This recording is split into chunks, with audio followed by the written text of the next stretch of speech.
Certains pays n'ont pas adopté le droit du sol ou ne l'appliquent que de manière limitée pour plusieurs raisons, principalement liées à des considérations historiques, culturelles et politiques. 1. Histoire et identité nationale. Les pays qui privilégient le droit du sang, transmission de la nationalité par la filiation, ont souvent une histoire centrée sur une identité nationale basée sur des liens ethniques ou culturels. Par exemple, des nations comme le Japon ou l'Allemagne ont historiquement mis l'accent sur une vision homogène de leur population. Ces pays craignent qu'un droit de sol élargi ne dilue leur identité culturelle ou ethnique. 2. Pression migratoire.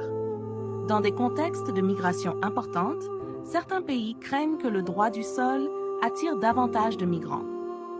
L'idée est d'éviter un effet appel d'air, où des personnes pourraient venir donner naissance sur leur territoire pour obtenir automatiquement la nationalité pour leurs enfants. 3. Protection des ressources et des droits.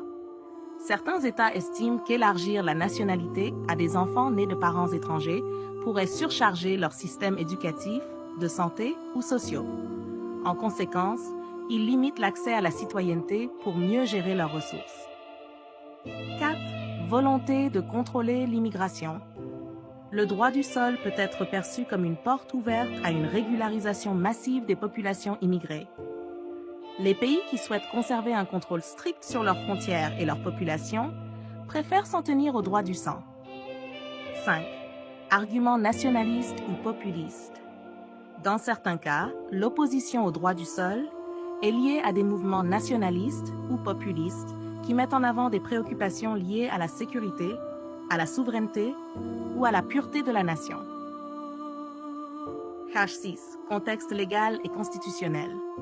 Le droit du sol peut nécessiter des réformes constitutionnelles ou législatives complexes, que certains pays hésitent à entreprendre en raison de débats politiques ou d'opposition interne.